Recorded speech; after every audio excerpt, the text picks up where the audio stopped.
ভগবানের আশীর্বাদ, বড়দের ভালোবাসা আর তোমাদের এত সাপোর্টের জন্য আমার ফেসবুকে 3 লাখের ওপর আর ইনস্টাগ্রামেতে 4 লাখের ওপর ফলোয়ার্স কমপ্লিট হয়েছে।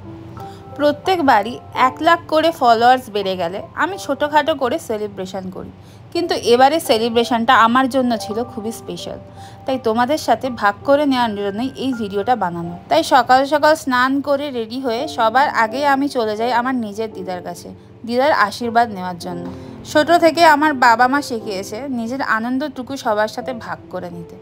আর রাস্তা দিয়ে যখন যাই, যখন দেখতে পাই আমার নিজের দিদার বয়সী লোকেরা যারা শুধুমাত্র দুমুঠো দুটো খাওয়ার জন্য রাস্তায় হাত পাতে, সত্যিই খুব খারাপ লাগে।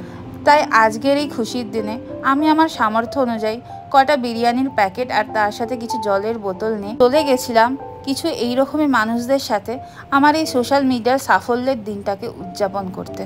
আমি জানি এখানেও অনেক লোকেরা অনেক রকম কথাই বলবে আমার এই ভিডিওটার জন্য, কিন্তু যেহেতু আমি আমার আগের সমস্ত সেলিব্রেশনের ভিডিও তোমাদের সাথে শেয়ার করেছি, তাই এই ভিডিওটাও শেয়ার করলাম।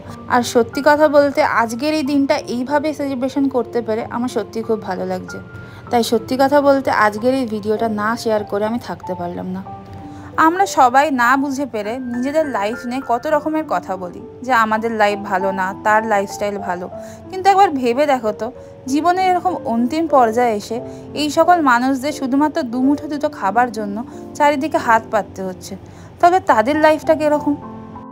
আসলে কথায় আছে না, जिसको जो भी मिलता है बेसबक नहीं मिलता, मुझसे बोले मन मेरा सबको सब नहीं मिलता। সত্যি সবাই সব কিছু পায় না। জানো, একটা সময় ছিল আমি রাস্তায় বেরোতে খুব লজ্জা পেতাম আমার দৈহিক গঠনের জন্য। লোকে আমাকে অনেক কথাই বলতো, যেগুলো এখন সোশ্যাল মিডিয়ায় কমেন্ট বক্সে তোমরা দেখতে পাবে। জায়েন্ট, রাক্ষস, এত লম্বা মেয়ে হয় কিনা, লম্বা আবার উপর থেকে মোটা, এর ছেলে কোথায় পাবে, একে কে বিয়ে করবে, এইসব কথা আমাকে মুখের ওপর শুনতে হতো, যেটা এখন তোমরা সোশ্যাল মিডিয়ার কমেন্ট বক্সে দেখতে পাচ্ছ। সেই সমস্ত কথাই আমি ছোট থেকে শুনে বড় হয়েছি। তখন মনে হতো যে আমারই বোধহয় লাইফে সব থেকে বেশি সমস্যা, আমি এরকম সবার থেকে আলাদা বলে। কিন্তু যখন বড় হলাম, রাস্তায় বেরোলাম, তখন এই সমস্ত মানুষদের দেখতাম যারা এরকম অনাথ বাচ্চা, যাদেরকে কেউ দেখার নেই।